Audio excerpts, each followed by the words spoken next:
Welcome back. Last week I did an Instagram deal and I told everyone that I was looking for questions. Well, thank you. I got pages and pages of questions, and during that I said that you'll be amazed if you ask a question how many other people do it, and that was the overwhelming deal was about this duck. I mean, we got lots of questions. And I really appreciate it because there's at least 50 questions in there that I can shoot on now for weeks, but please keep them coming. But one of the most common questions that we got was about the duck thing that we did about pulling flank feathers.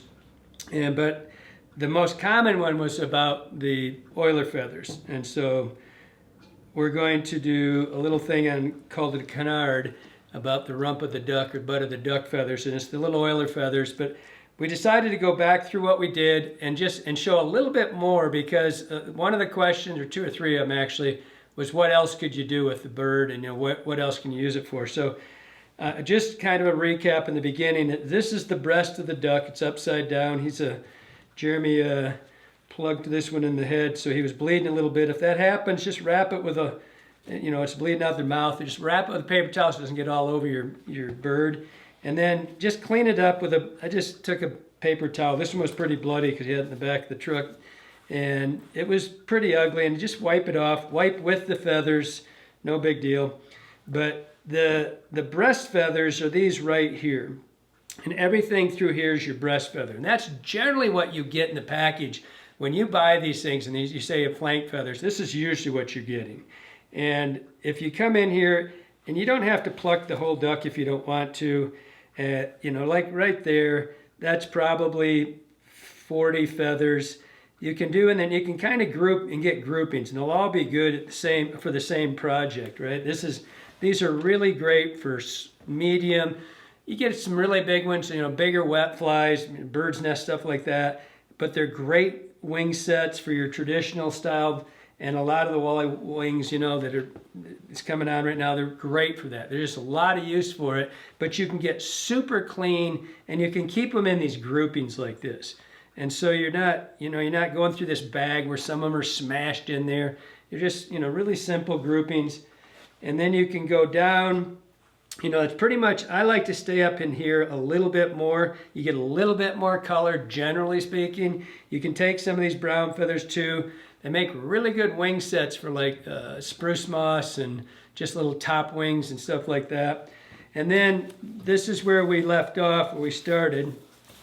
And so these are the flank feathers right here on the side. And this is where the wing pocket, the wing would sit down in here when it's in repose, just sitting there, and it's going to cover that wing pocket, right?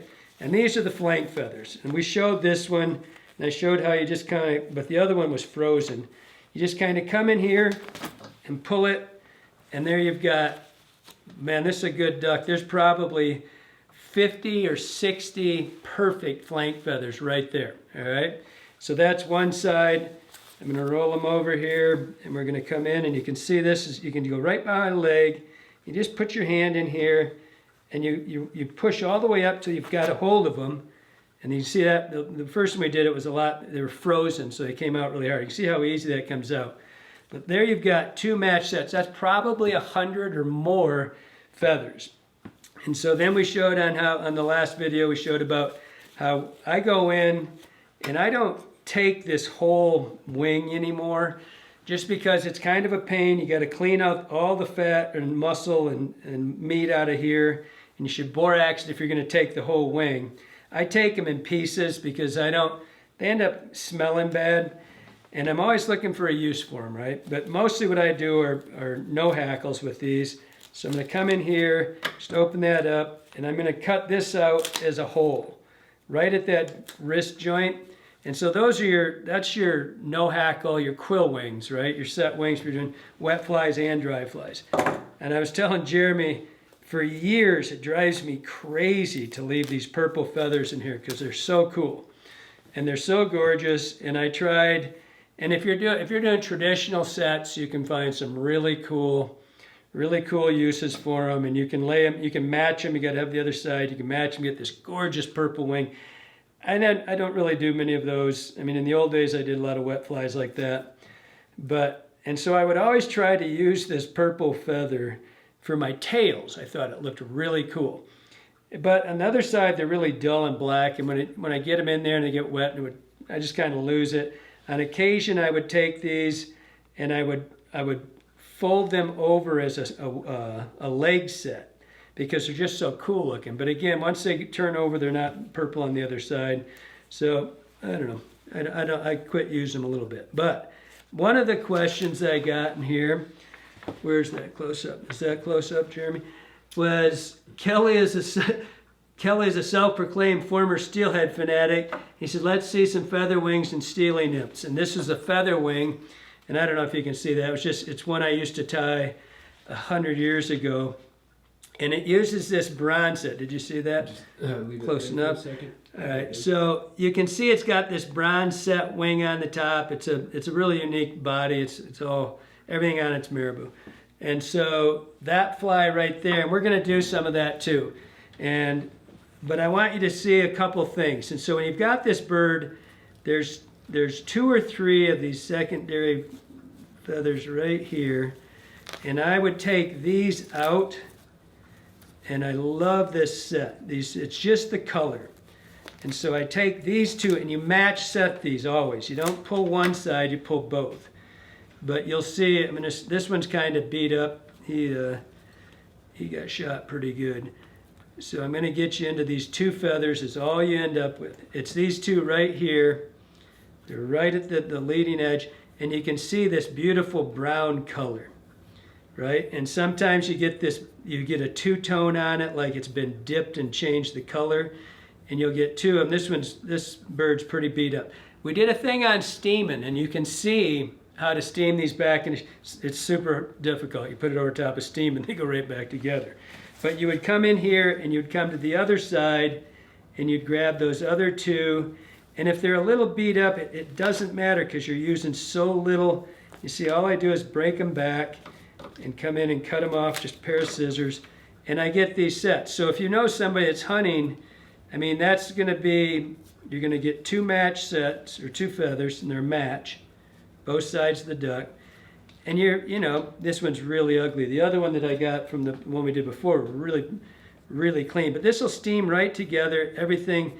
I particularly like that first one next to the purple because they follow their color down, right? So it's getting next to here, and you get that 2-tone. And man, does that make just a really distinct looking wing set.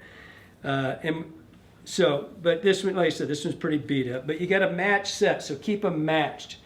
All right, so from there, we're going to go into these bronzes. We're going to catch these, pull them out.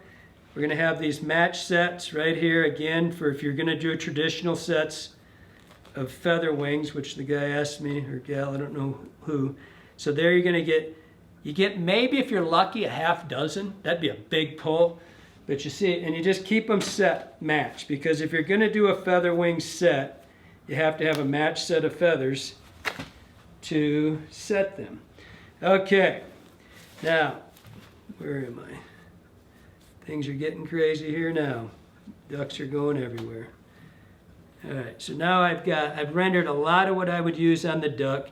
The other thing that I used on these is, and there's a Bear Andrews back in Michigan that used to tie I think it was called a blackbird, I can't remember. And it had a pretty good size hackle. It wasn't much of a fly, but it caught steelhead like crazy. And I used to use these butt feathers right here because, and I don't know what Bear used originally, but this is a good substitute for anything that would be like in a starling phase, where you got that little bit of green hint to the outside. And I don't know how well you can see it in my hand like this, but you can see, I'm sure on the close-up right there, you can see that bluey green hue. It's just really cool. And it's a super easy feather to wrap. They're really flexible. You can see how long they are. But when you wrap this feather, you get that bluey purple hue to the feather. This would be a really cool game changer feather too when you're going to stack these things. You're not going to get a ton of them, but if you went in here and you did it yourself and you just pulled that off, you would probably get 30 right there. So in the whole hind end of the duck, you might get 100, maybe a little more, but it's an incredibly cool looking feather. So there's one more use for it. You got your shoulders up here. These are, you can go through the bird and see what you want. Just remember to match them as often as you can. Now, get this mess cleaned up a little bit. Now to the question that was the most common. Called it a canard. These are the feathers that everybody one of the questions I got, why don't I use more of it? I use it a little bit. I use it as much in my wet flies as I do my dries. But what this is, it's bud of the duck, and it's the oil gland, and that's where you're gonna, and there's a bunch of them in here, right? And there's the oiler puffs, and then there's the actual, called the Canard Feathers. And what you do is you just come in here, Tuck the wing. Turn the wing back. Yeah, there it is. Right here. Yeah. Hold on. Whichever way I'm standing. Yeah, there it I'll is. get him out of here. So you come in here into the hind end, and all you do is I already pulled that grouping of feathers that was right here. It's generally right dead center in that spot, and all ducks have this, all right? It's what they preen themselves with. They come in here, if his bill wasn't all shot up, I'd show you that they come in here and they pick around and they got it on the end of their nose and they wipe it all over themselves. It's why they shed water. They're oily. That's what these things are. So you come in here and all you'll do is you'll feel a little knob right there, and right there it is. See that? There's your oiler puffs right there. So that's one group, right? Now look at my finger. See how wet that is? That's oil. That's duck gland right there. And so this thing is where you get all of those feathers, the little oiler puffs. Look at my fingers are just soaked, right? Don't worry about it. That's what you want. Then you come around that gland right there. That's a lot of it. That's a bunch right there. That's probably $8 worth of this stuff. And it's right there in the gland. You'll see, you can't help it. You'll feel it right there. There's the oil gland. You can see it. And it's just these feathers. Look at CDC. Every one of those things all around this duck. Super simple. Just keep picking them out. You can see that's pretty much it, right? There's not any, there's a couple over, that one's getting right at the edge. So that's all, so when you're buying these things and you see you get like 10 or 12, you can figure it out now. There aren't a lot of them, right? And so, but you can see it, you'll always be able to feel that. And I said, it's a little bit oily, don't worry about it, it's good for you, good for your skin. So, I think that's it. Oh, the last thing, we were talking about the head of a drake. And I was telling Jeremy, I tried so many ways to use this stuff. I just really never found much. I would tie it in zug bugs. I would tie it in for tails occasionally on some of my attractor wet flies. I just really never got it's really super cool. They're like miniature little, they're like miniature little peacock curls. And so, but I used to tie, there was 2 or 3 wet flies I used for pond fishing for brook trout ponds, and I would put them in it, but I just didn't get a lot of that. For the most part, what you're looking for, the flank, the breast, the flank feathers, the breast feathers, you're gonna match your wing sets. See, Jeremy shot him on this side too. But don't, you have to have sets when you're doing your wings, so make sure you cut them both off. That's your CDC. You got your bronze and your secondaries. That's a lot of feathers, man. If you're a tyer, that's probably $100 worth of feathers off of one duck. And it's that easy. Hope you liked it. Hope it helps you out.